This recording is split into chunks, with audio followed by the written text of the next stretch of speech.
Mr. McGrew is out hunting for some free-range eggs for my next dish. I'd like to introduce Sarah from Hedges family estate to talk about her sourdough bread. Cheers, Sarah. Hey, cheers. Cheers. Thanks for having me. So I'm Sarah Goodhart with Hedges Family Estate, as you said, and I'm going to talk about my bread today, which is something that maybe a lot of wineries don't have to talk about. I should be talking about the wine, but I'm super passionate about fermentation, bread, wine, sauerkraut. I sort of ferment it all. How'd you start making the bread?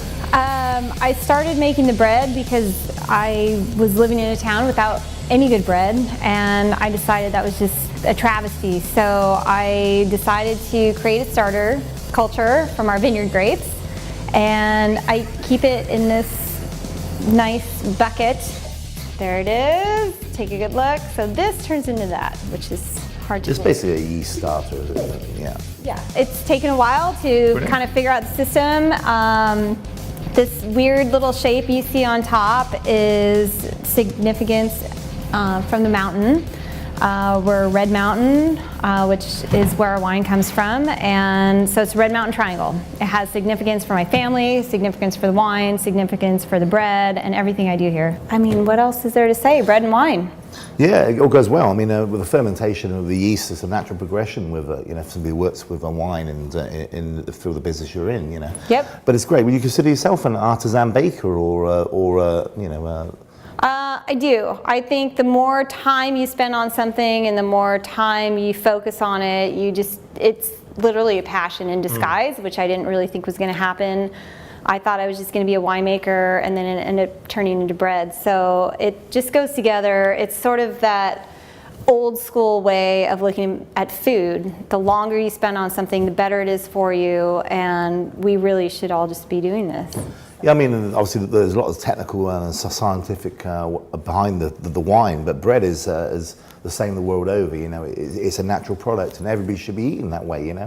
Water, flour, yeast, yeah. salt. That's it. I mean, it's so easy, right? Yeah. It's happening every day in our bodies, this stuff. So what makes this bread so special? I mean, it looks great.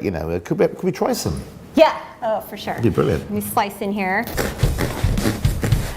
So I baked this morning about 3 hours ago, but it really is a 3-day process. I mean, you're feeding your cultures, you're taking time away from your kids and family to talk about, oh, Mommy, why aren't you playing baseball with me? Yeah, I gotta do some bread. So it's really, really fun if you just sort of catch it. Oh, there you go. There you go. I've caught enough things today. It's got a real consistency of focaccia bread. Yeah. It's a doughy kind of feel to it, and the crusty outside. So let's geek out for a moment. When you taste bread, so people think that tasting wine is this crazy thing. Tasting bread is also a really interesting thing. So what you want to look for is this sort of chewy crumb, and the other thing to look for is this great crust structure. So when the two of those combine and they're in balance, you have a really fantastic fucking loaf of bread. And also the crustier the loaf is, it holds the moisture in there, so it's less chance to go stale. When modern breads today you buy from the supermarket, they go stale so quick. Yeah. It's a sliced one. It's whole. As long as you don't cut it, it's going to stay fresher for longer. Yeah, exactly. It creates its own, preservative. Really, it creates its own atmosphere. Yeah, it's like its own little environment, its own little farm. So, and I'd say whatever you love about bread, whatever you love about wine, just make sure it goes with what you're doing. So the thing I love about bread and wine, they're such historic things. Family, bread, wine, love, food, whatever. Yeah.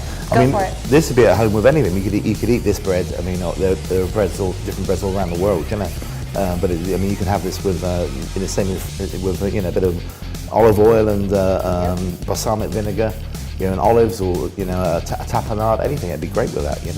It really is a vehicle for whatever country you're from, whatever dish you want to put with it. Bread is the vehicle to host all that on. Brilliant. So. Yeah. You must be very proud of yourself to make such great bread and great wine. Thank you for having me. That's Sarah from Hedges Family Estate. Thank you very much. You're welcome. Thank you.